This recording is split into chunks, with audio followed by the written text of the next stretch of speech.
In the autumn of 1983, the world stood on a razor's edge that most people never even knew existed. The Cold War, that long frozen standoff between two nuclear superpowers, had been simmering for decades. But something was different now. The rhetoric had grown sharper, the military exercises had grown larger. Intelligence agencies on both sides were reporting disturbing signals that their counterparts were preparing for something beyond mere posturing. And in the corridors of power on both sides of the Iron Curtain, men in uniform were quietly preparing for the unthinkable. What if the Cold War had not remained cold? What if all those missiles, all those tanks, all those submarines lurking beneath the surface of every ocean had actually been unleashed? This is the story of a world that could have been a world where the Cold War became World War III. It began not with a single dramatic event, but with a cascade of miscalculations that spiraled beyond anyone's control. NATO's Able Archer exercise, designed to simulate nuclear release procedures with unprecedented realism, triggered genuine alarm deep inside the Kremlin. Soviet intelligence, already on edge after years of aggressive American military buildup and the deployment of Pershing missiles in Western Europe, interpreted the exercise as potential cover for a real first strike. In our timeline, cooler heads prevailed, but in this alternate history, they did not. A series of communications failures, combined with hardliner pressure within the Soviet Politburo and the paranoia of an aging leadership, led to a fateful decision: full military mobilization along the entire length of the Iron Curtain. Within hours, the world changed forever. NATO detected the massive Soviet troop movements through satellite reconnaissance and immediately activated its own defense protocols. Emergency summits were called across every Allied capital. Ambassadors were recalled. The red phones between Washington and Moscow rang constantly, but the conversations grew shorter and more hostile with each passing hour.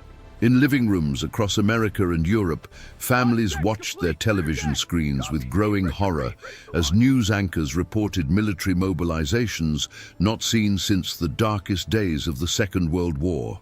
The first engagements came not on land, but at sea.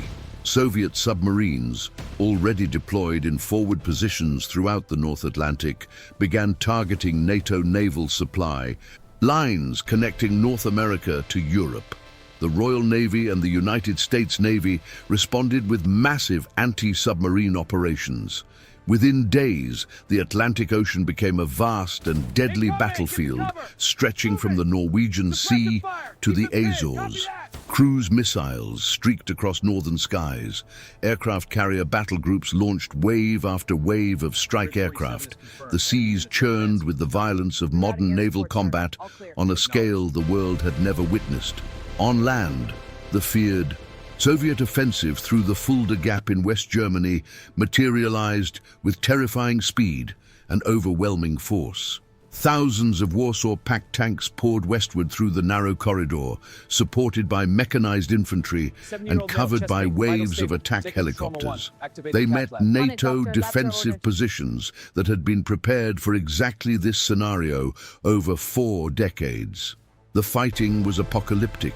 Entire armored divisions were destroyed in engagements lasting mere hours. The European countryside, peaceful farmland just days before, was transformed into a hellscape of burning vehicles, cratered fields, and desperate soldiers fighting for every meter of ground. The air war above was equally devastating. NATO and Soviet fighter jets engaged in enormous aerial battles over the North Sea and Central Europe.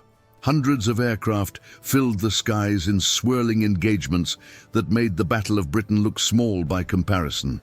Airfields on both sides were struck by cruise missiles and tactical bombers, cratering runways and destroying parked aircraft on the ground. The skies above Europe had not seen such violence since 1945, and the technology of destruction had advanced immeasurably since then, making each engagement exponentially more lethal. But this was not a conflict that could be confined to Europe. Around the globe, the dominoes began to fall with sickening inevitability. The Korean peninsula erupted as North Korean forces, emboldened by their Soviet allies, launched a massive artillery barrage across the DMZ. In the Middle East, oil-producing nations found themselves caught between the superpowers, and the vital shipping lanes of the Strait of Hormuz became contested waterways patrolled by hostile navies. India and Pakistan, each aligned with different Cold War blocs, moved armored forces to their shared border. Cuba placed its military on highest alert, and American reconnaissance flights over the Caribbean increased dramatically. Australia dispatched its navy to support Allied operations. The entire planet was being consumed by the spreading flames of superpower conflict. The global economy collapsed almost overnight. Stock markets around the world plummeted as investors realized the unthinkable was actually happening. Oil prices skyrocketed as Middle Eastern supply routes were threatened and tankers refused to sail through contested waters. International trade ground to a halt as shipping lanes became combat zones. In cities worldwide, civilians began hoarding food, fuel, and medical supplies. Governments enacted emergency rationing not seen since the 1940s. The interconnected global economy, already strained by Cold War tensions, shattered like glass under the hammer blow of actual superpower conflict. Millions of refugees began streaming westward across Europe, creating a humanitarian crisis of staggering proportions. Families who had lived their entire lives in peace found themselves fleeing with nothing more than what they could carry. Hospitals were overwhelmed with casualties, both military and civilian. Roads were clogged with an unbroken river of humanity moving away from the front lines. Civil defense systems, designed primarily for the aftermath of a nuclear exchange, proved tragically inadequate for the reality of millions of displaced people needing food, shelter, and medical care simultaneously. And then came the moment the entire world had dreaded since 1945. As conventional forces on both sides suffered devastating losses that exceeded even the worst projections, and as the Soviet offensive began to stall against fierce NATO resistance, the pressure to escalate grew unbearable. A tactical nuclear device was detonated on a European battlefield, the first use of nuclear weapons in armed conflict since Hiroshima and Nagasaki. The world held its collective breath. The mushroom cloud that rose over the European countryside was small by nuclear standards, but enormous in its implications. Humanity had crossed a threshold from which there might be no return. The response was immediate and terrifying. A second tactical nuclear strike followed within hours, this one larger and more devastating. Electromagnetic pulses disrupted communications across northern Europe, plunging entire regions into electronic darkness. Cities went dark as power grids failed in cascading blackouts. The carefully maintained distinction between conventional and nuclear warfare had been obliterated. Military planners on both sides found themselves staring into the abyss of full strategic nuclear exchange. Underground command bunkers became the nerve centers of what remained of organized civilization. Leaders who had spoken of nuclear deterrence in abstract terms now faced the concrete reality of ordering strikes that could extinguish human civilization. But something remarkable happened at the very edge of annihilation. Military officers on both sides, the people, closest to the actual instruments of destruction, began to resist the momentum toward extinction. A Soviet submarine commander refused an order he believed would trigger full strategic exchange. American military advisors argued passionately against nuclear response. Back-channel communications, kept alive by courageous diplomats who understood that total destruction served no political purpose, carried desperate messages between Washington and Moscow. The fate of humanity hung not on grand strategy, but on individual human decisions made under unimaginable pressure by people whose names the world would never know. Emergency negotiations began in Geneva, even as fighting continued on multiple fronts, and radioactive clouds from tactical strikes drifted across European borders. The talks were tense, hostile, and repeatedly nearly collapsed. But the alternative, the complete nuclear annihilation of civilization, focused minds in a way nothing else could. Both sides had seen what tactical nuclear weapons could do. Both sides understood the next step was strategic exchange, thousands of warheads falling on cities across the northern hemisphere. The negotiators worked around the clock, driven by the knowledge that every hour of delay brought the world closer to extinction.